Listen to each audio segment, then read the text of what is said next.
z vami. Iz svetega Evangelija po Luku. Tisti čas je Jezus na poti v Jeruzalem šel skozi mesta in vasi in je učil. Tedaj mu je nekdo rekel: Gospod, ali je malo teh, ki se bodo rešili?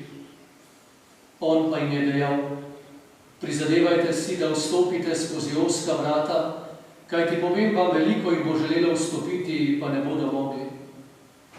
Ko bo hišni gospodar vstal in vrata zaprl, boste ostali zunaj. Začeli boste trkati na vrata in govoriti: Gospod, Gospod, odpri nam. Pa vam bo odvrnil: Ne vem, od kod ste. Tedaj mu boste začeli govoriti: S teboj smo jedli in pili in po naših ulicah si učil, toda rekel vam bo: Ne vem, od kod ste. Pojdite proč izpred mene vsi, ki delate krivico. Tam bo jok in škripanje zobmi, ko boste videli Abrahama, Izaka in Jakoba in vse preroke v Božjem kraljestvu, sebe pa vržene ven. Prišli pa bodo do vzhoda in zahoda, od severa in juga, in bodo sedli za mizo v Božjem kraljestvu.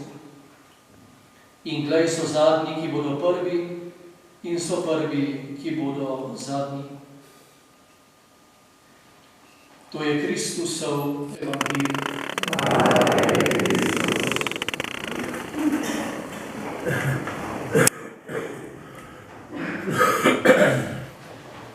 Dragi bratje in sestre, prišel bom, da zberem vse narode in jezike in gledali bodo moje veličastvo. Tako Bog po preroku Izaiju, ki smo mu prisluhnili v današnjem prvem berilu, spregovoril vesoljnosti odrešenja, da je Bog pripravil odrešenje za vse ljudi. Odrešnik, ki ga ljudstvo v stari zavezi pričakuje, bo odrešenik prav vsega človeštva. Bog je velik v svoji ljubezni in še večji v svojem usmiljenju, ne da se omejiti samo na en narod, vse druge pa bi izključil in jim ne bi dal možnosti zveličanja. Vprašanje o zveličanju večnosti v nebesih, o posmrtnem življenju, je, lahko rečemo, večno vprašanje. Slišali smo enega izmed Jezusovih poslušalcev, ki je Gospoda izzivalno vprašal, koliko ljudi bo prišlo v Božje kraljestvo, veliko ali malo. Hotel bi vedeti natančno število. In tudi smo slišali, da Jezus na to vprašanje sploh ni odgovoril. Najprej zato, ker gotovo ni hotel streči človeški radovednosti, še bolj pa zato, ker odgovora na to vprašanje ni in je bolje, da ga ni. Pravzaprav lahko rečemo bolje, če bi bil ta odgovor, če bi bilo število zveličanih že vnaprej znano in pripravljeno. S tem bi bilo znano tudi, kdo je v tem številu in koga ni za Božje kraljestvo. Ljudje bi bili vnaprej določeni ali za nebesa ali za pekel. Uničena bi bila torej bistvena človeška svoboda, ki jo Gospod daje vsakemu izmed nas. Nesmiselno bi se bilo truditi za dosego večnega življenja že tu na zemlji, da bi lahko srečali v Božjem kraljestvu živega Boga. Namesto odgovora na to vprašanje je Jezus poslušalcem in tudi nam podal sporočilo: Prizadevajte si, da vstopite skozi ozka vrata. Jezus tem ne reče, da bo malo zveličanih, ampak da je pot do tja težka in da je na njej potrebno veliko osebnega prizadevanja, pa tudi napora.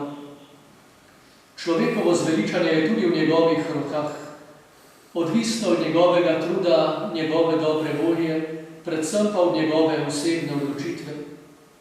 Zveličanje ni odvisno od Božje dobre volje, ampak najprej tudi od naše. Drugo, na kar Jezus opozarja, pa je, da nihče ne more biti povsem prepričan v svoje zveličanje. Mnogi Jezusovi sodobniki so namreč mislili, da je dovolj, če so člani izvoljenega naroda. Jezus jim to jasno pove, da bodo mnogi otroci kraljestva, kako so sebe imenovali, sedeli na zadnjem mestu ali pa bodo izgnani ven. Pri Bogu namreč ne zavežejo poznanstva, prednosti in privilegij. Češ vpričal tebe smo jedli in pili in po naših ulicah si učil. To isto velja tudi za nas, kristjane, dragi bratje in sestre. Nič nam ne bo pomagalo sklicevanje na krstni list ali bermo in druge zakramente, ali na uradno pripadnost sveti cerkvi, ali kakor večkrat slišimo, moja babica in starši so bili zelo verni. Ne poznam vas, se glasi odgovor na zgolj papirnato krščanstvo.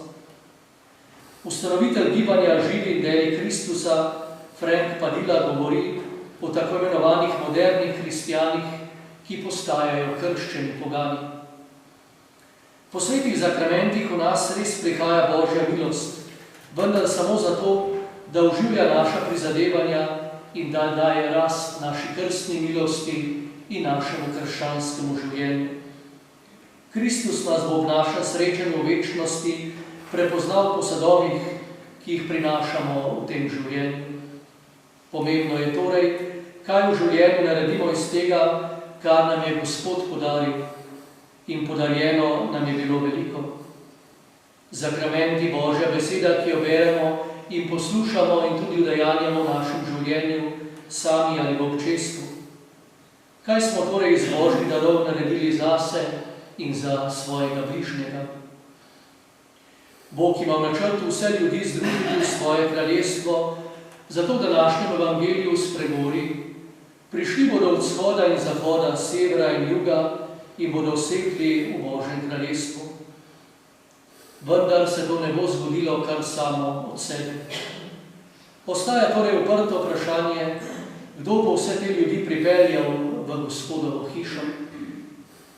Ta naloga, dragi bratje in sestre, pa je zaupana vsem hristijanom v tem času in prostoru, tudi nam danes tukaj in sedaj.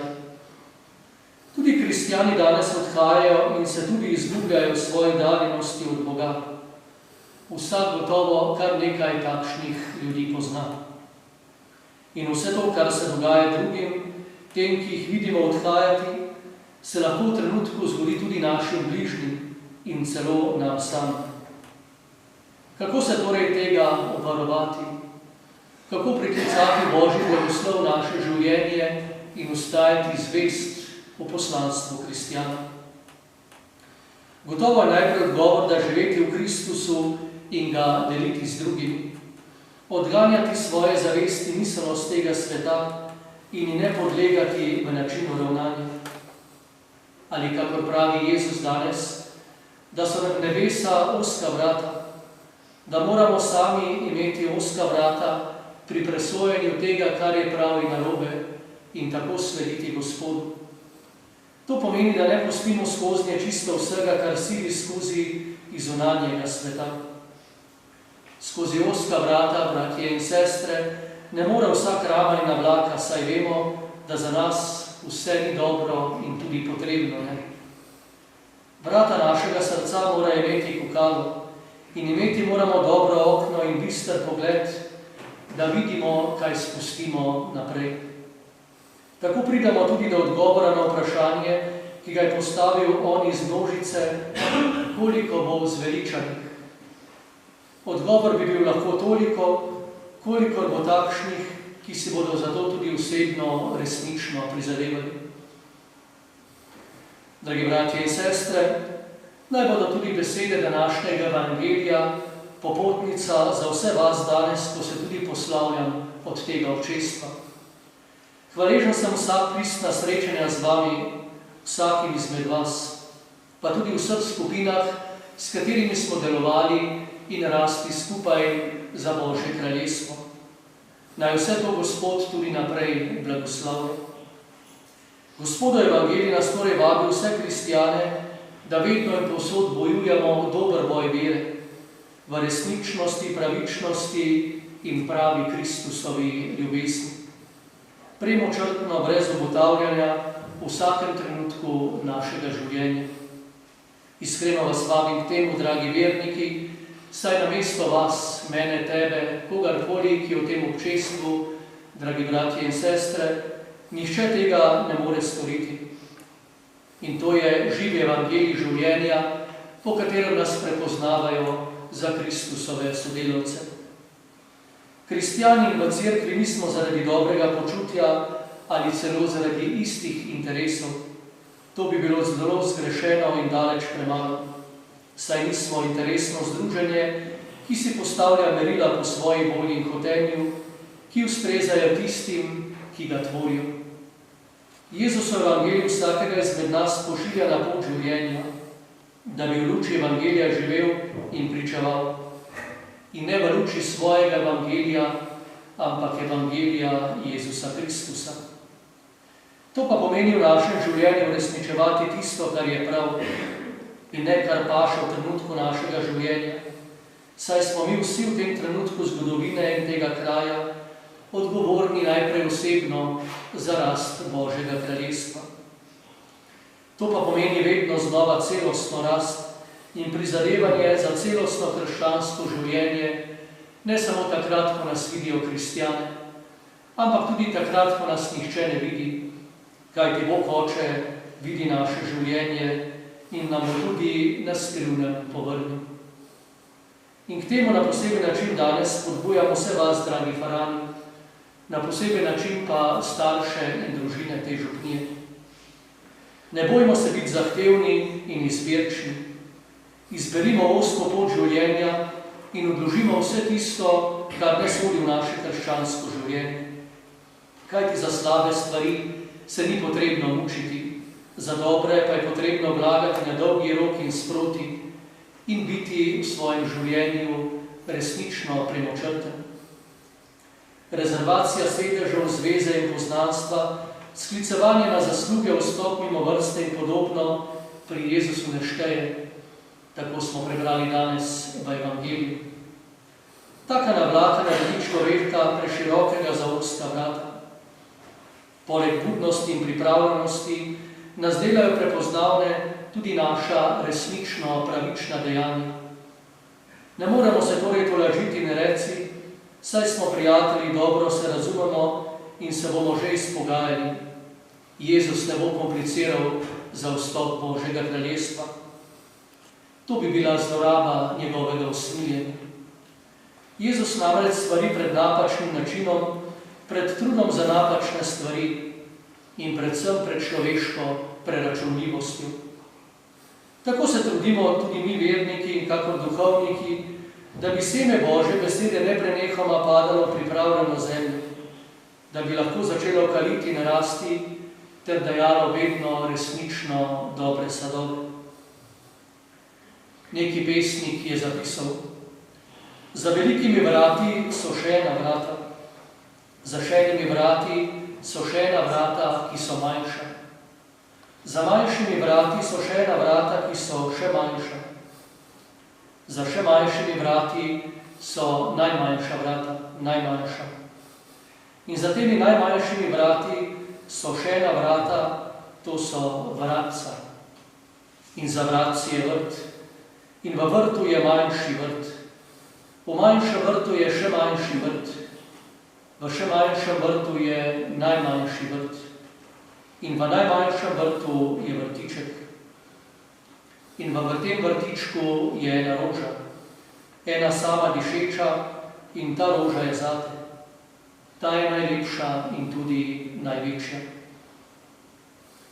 Dragi bratje in sestre, prizadevajmo si torej, da bomo tudi mi med onimi, ki bodo vstopili v veselje nebeškega kraljestva, v ta rajski Gospodov vrt.